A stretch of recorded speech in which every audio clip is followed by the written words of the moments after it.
Olá, seja muito bem-vindo.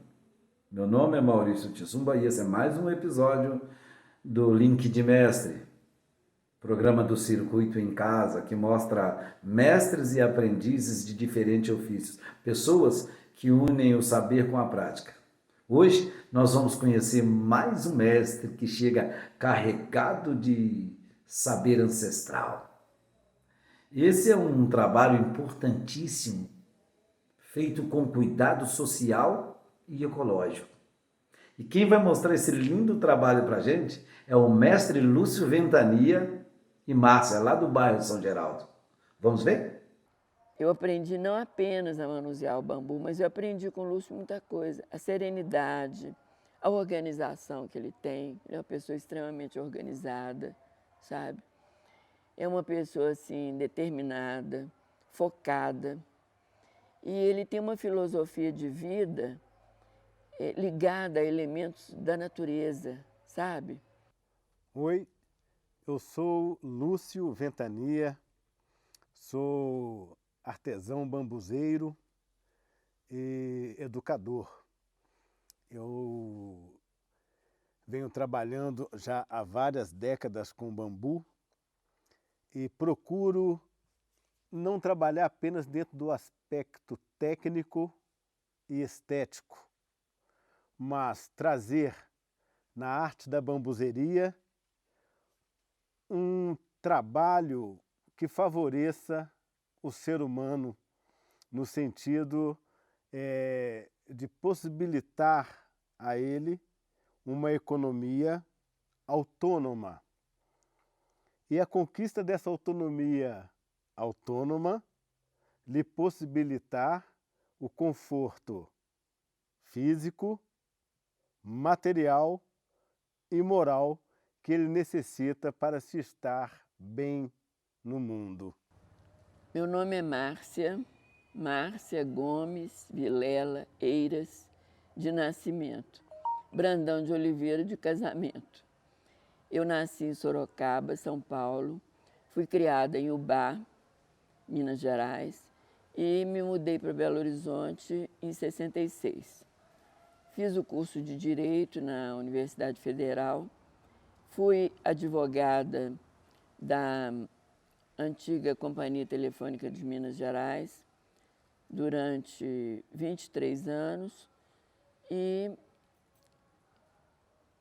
embora eu gostasse muito dessa profissão, eu tive que abandoná-la porque eu tive uma séria depressão, uma depressão que levou à minha aposentadoria por invalidez.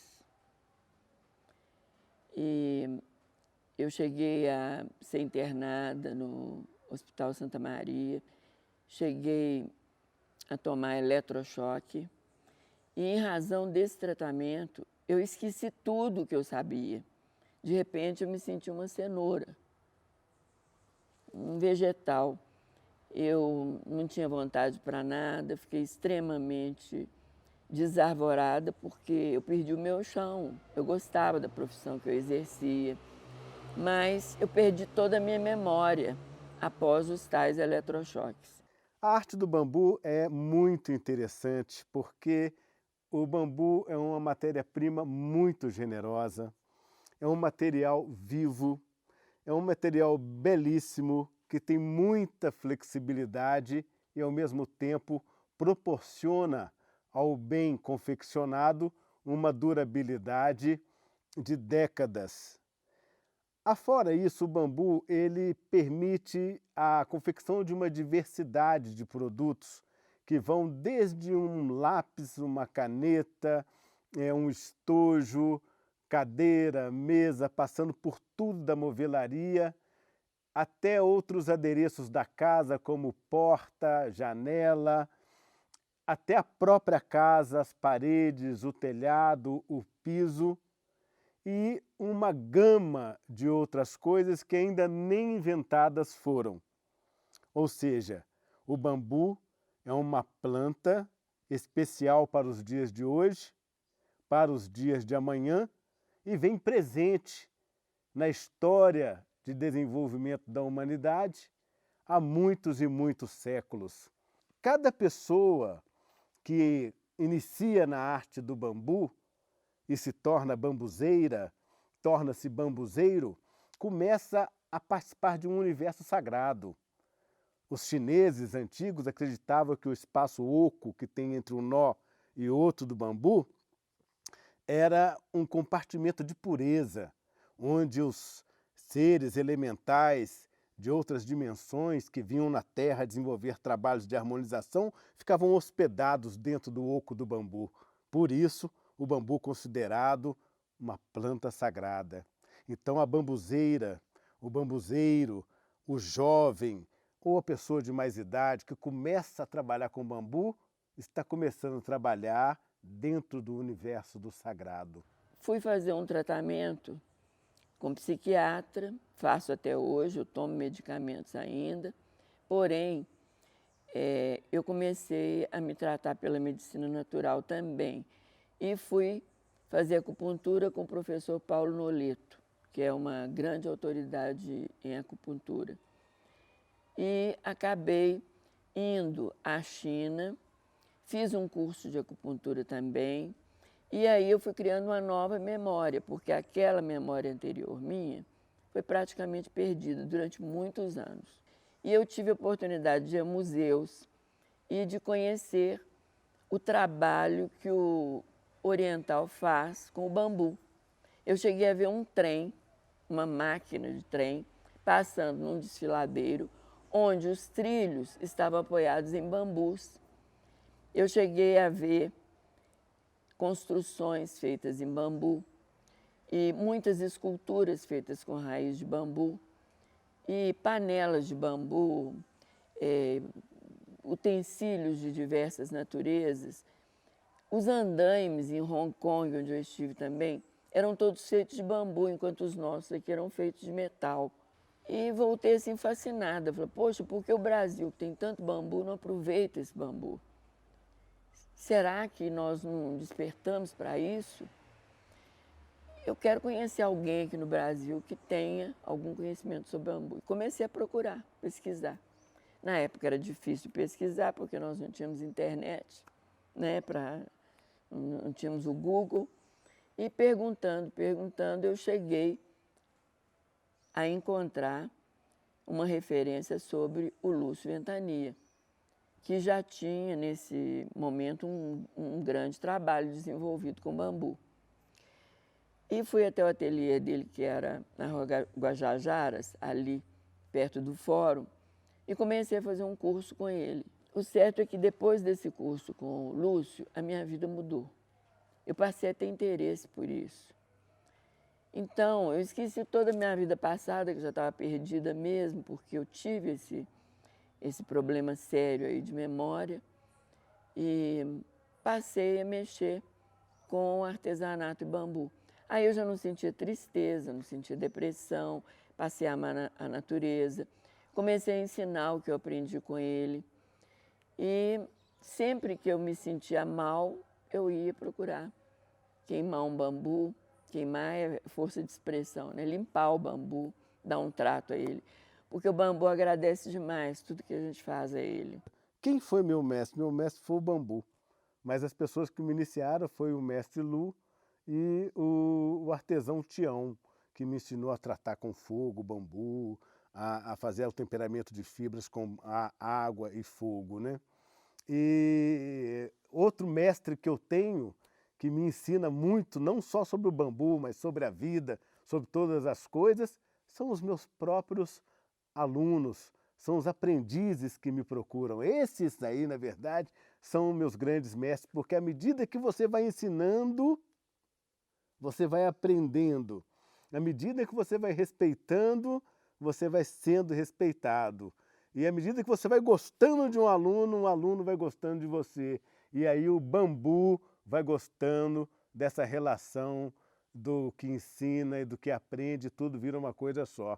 Então eu tenho muitos mestres, né? O mestre bambu, o mestre meus alunos e os mestres que me iniciaram nessa arte tão bonita e que me deu tudo, né? Me deu condição para criar a família, né? Me deu condição para ter a saúde, para viajar pelo mundo, me deu condição para poder ser alegre, né? Que o elemental dessa planta é a alegria, é a força e é realmente uma planta diviníssima.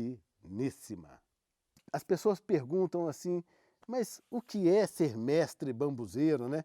Uma vez que as pessoas passaram a me chamar de mestre bambuzeiro, né? Embora eu me considere sempre um aprendiz. Mas tudo bem, porque a faculdade de estar ensinando pessoas dentro de projetos sociais, principalmente aquelas camadas da sociedade que não têm o favorecimento para poder chegar na universidade ou ter uma formação técnica melhor, eu aproximo o bambu delas. E isso é muito legal, que a gente entende a sabedoria das pessoas e uma sabedoria que não está na universidade, uma sabedoria que não está nas empresas, uma sabedoria que está nas pessoas simples que continuam a sua vida apesar de tanto massacre. O certo é que eu tenho uma grande reverência pelo Lúcio. Eu, embora não tenha tido contato com ele nos últimos anos, é uma pessoa que sempre eu elevo meu pensamento e peço a Deus por ele, porque eu sei que a obra dele é fantástica. A importância de transmitir, né, os ensinamentos do bambu é você resgatar o sentimento de nação que o capitalismo obscureceu. É você resgatar o sentimento de comunidade, porque o bambu não é uma planta para você ganhar dinheiro, para deixar no banco. É uma planta para você conquistar o que você precisa no seu dia a dia e compartilhar com seu vizinho, com seu irmão, com seu amigo, com quem estiver mais perto de você ou com quem de longe chegar perto de você, né? Então a importância disso é realmente construir uma civilização, o que eu chamo a civilização do bambu, né? É um lugar que é esse país mesmo nosso, essa nação nossa, nação brasileira nossa mesmo, mas com respeito à natureza, porque o bambu ele dá essa possibilidade. Quanto desmatamento pode ser evitado se você estiver trabalhando com bambu? Quantas montanhas podem continuar com as suas nascentes, com as suas florestas, se você evitar as mineradoras e substituir o ferro e o concreto pelo bambu, essa planta tão versátil e maravilhosa. Então o bambu ele vem para deixar a natureza respirar, a natureza crescer, desenvolver, completar os seus ciclos, os ecossistemas estarem todos realmente na sua plenitude. E nós devemos evitar essa história da indústria, né? Que fala que nós temos que fazer a monocultura para ter maior rendimento, para ser mais rápido, para dar mais dinheiro. Não é nada disso, é uma torceirinha aqui, é um bambu alastrante ali, é uma bambuzeria de fundo de quintal, é uma produção que dê tempo para que as pessoas possam viver, né? Não é aquela produção que você fica escravo da produção, tendo que produzir 8, 10, 12 horas todos os dias. Não! Com bambu, trabalhar umas 4 horas, 5 horas por dia, depois dar uma chegada na casa de um vizinho, bater aquele papo, se tiver um rio por perto, tomar um banho de rio, ler um livro, ligar para alguém que você ama, ou seja, coisas lindas da vida ligadas a essa nação, a essa civilização, a essa história do bambu. Aí está o sentido de transmitir as técnicas, não para ganhar dinheiro, transmitir as técnicas para que a nossa nação possa viver em paz.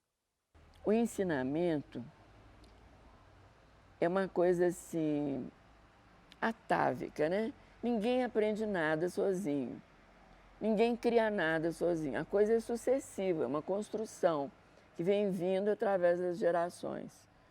Eu acredito que lá na época, talvez dos Neandertals, talvez o homem já usava o bambu para alguma coisa. Mas veio evoluindo essa arte veio evoluindo, veio evoluindo, veio evoluindo. E Se alguém parar nesse momento de ensinar e alguém tiver que começar do zero, vai voltar lá no tempo dos Neandertais. Então, a gente tem que passar esse ensinamento, até porque se você recebeu um ensinamento, ele não é seu. Você recebeu, você detém aquilo como alguém que detém a tocha olímpica no momento. Você corre com ela e passa para outro. Porque nós somos passageiros. Mas a cultura tem que ficar a bem da humanidade, da evolução da humanidade.